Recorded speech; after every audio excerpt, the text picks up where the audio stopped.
विज्ञान एवं तकनीकी के क्षेत्र में नवीनतम प्रगति, यानी कि विज्ञान और तकनीकी ने नए नए क्षेत्रों में कौन कौन सी नई नई प्रगतियां या कौन कौन से नए नए यंत्रों का आविष्कार किया है, उसी के बारे में हम पूरे चैप्टर में पढ़ेंगे। सबसे पहले ये जाने कि विज्ञान और तकनीकी होता क्या है, ठीक है ना। तो देखिए, जब कोई विज्ञान हमें सुसंगठित और क्रमबद्ध तरीके से ज्ञात होता है, पता चलता है, तो उसे हम क्या कहते हैं? विज्ञान। क्या कहते हैं? विज्ञान। सुसंगठित और क्रमबद्ध ज्ञान को ही हम विज्ञान कहते हैं। जैसे कि अब हमारे पास तार है, बैटरी है, हाँ, हमको मालूम है कि कौन सा तार कहाँ जोड़ना है और बैटरी के हिस्से में से कौन सा तार कहाँ जोड़ना है, तो जोड़ेंगे तो हमारा बल्ब या पंखा चल जाएगा। अगर हम उल्टा पुल्टा तार लगा दिए तो वो बल्ब जलेगा या पंखा चलेगा? नहीं। यानी कि क्रम से हमें कार्य करना है, लगाना है, तभी हमारा क्या हो पाएगा, वह बैटरी या बल्ब जलेगा, नहीं तो हमारा बल्ब बैटरी नहीं जलेगा। यानी कि विज्ञान क्या है? क्रमबद्ध और सुसंगठित ज्ञान को ही हम क्या कहते हैं? विज्ञान। अब देखिए, हमारे पास तार भी है, बैटरी भी है, बल्ब भी है, लेकिन हमें जोड़ने नहीं आता है ढंग से, तो क्या वो बन पाएगा? बल्ब जल पाएगा? पंखा चल पाएगा? नहीं। तो हम जब तार, बैटरी और बल्ब को सही क्रम से जोड़ दिए और एक पंखा चला दिए, तो वो क्या हमारे लिए बन गया? पंखा चलने लगा ना।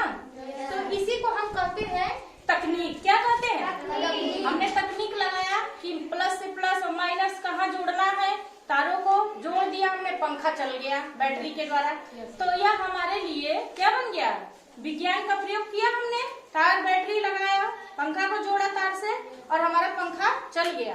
तो यह जब हम विज्ञान का ज्ञान का प्रयोग करके किसी सामान या यंत्र का निर्माण कर देते हैं जो हमारे काम में आता है, हमारा काम आसान करता है, ठीक, तो उसे हम क्या कहते हैं? तकनीक।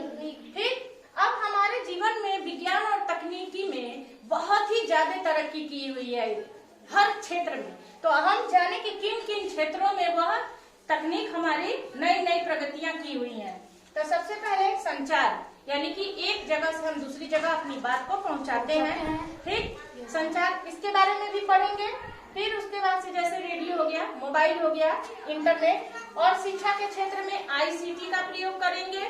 और यह है अंतरिक्ष और प्रौद्योगिकी के क्षेत्र में इसरो, यानी कि विक्रम साराभाई जनक जिनके हैं अंतरिक्ष के, तो इसमें हमारा नवीनतम प्रयोग क्या है? प्रक्षेपण यान हमारे पास है, GSLV, PSLV, इसके बारे में अध्ययन करेंगे।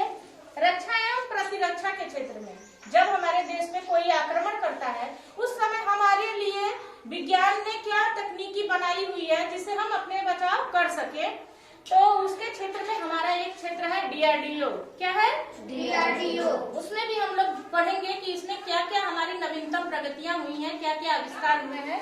और है चिकित्सा के क्षेत्र में, यानी कि जब कोई बीमार हो रहा है तो नई नई तकनीकी से उसका इलाज हो रहा है, इंडोस्कोपी, MRI, रेडियोलॉजी और भी तमाम तकनीकी। घर बैठे हम टेली चिकित्सा 4-5 घंटे में विश्व के किसी भी डॉक्टर से हम इलाज करा सकते हैं। और है कृषि के क्षेत्र में तमाम क्रांति है, भूरी क्रांति, पीली क्रांति, हरित क्रांति। कितने भी अभी खेत की कटाई हुई है, बहुत सारी मशीनरियों से हुई है।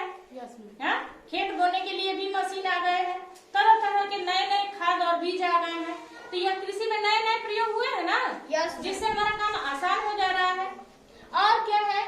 व्यापार और वाणिज्य के क्षेत्र में हम आजकल मार्केट नहीं जाते हैं, घर बैठे शॉपिंग कर लेते हैं, सामान मंगा लेते हैं, ठीक। तो यह नया प्रयोग हुआ ना, धूप में बाहर नहीं जाना है, हम ऑनलाइन शॉपिंग करके खाना, कपड़ा, कोई भी सामान मंगा लेते हैं, ई-कॉमर्स कंपनियों के द्वारा। ई-कॉमर्स कंपनियों में क्या होगा?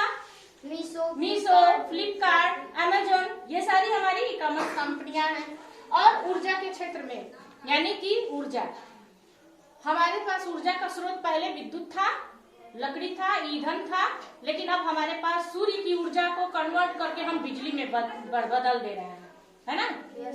तो यह हमारे पास नवीनतम प्रगति है विज्ञान की, कि हम सोलर पैनल के द्वारा सूर्य की ऊर्जा को ले रहा है और उसको इलेक्ट्रिक में कन्वर्ट कर दे रहा है।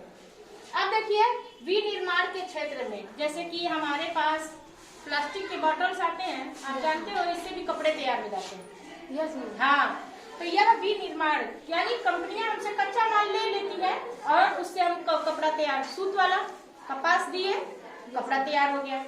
विनिर्माण और परिवहन के क्षेत्र में यानी कि एक जगह से दूसरी जगह जाना, परिवहन के क्षेत्र में यानी नवीनतम प्रयोग क्या है? आपके गांव में ई रिक्शा दिखता है? Yes ma'am. यह कम प्रदूषण वाला वाहन है जो सबसे नवीनतम है और मेट्रो ट्रेन भी होते हैं बड़े बड़े शहरों में और विदेशों में बुलेट ट्रेन भी चलते हैं। यह सबसे क्या है? नवीनतम प्रगति है विज्ञान और तकनीक के। आगे के चैप्टर में इसके बारे में विस्तार से पढ़ा जाएगा।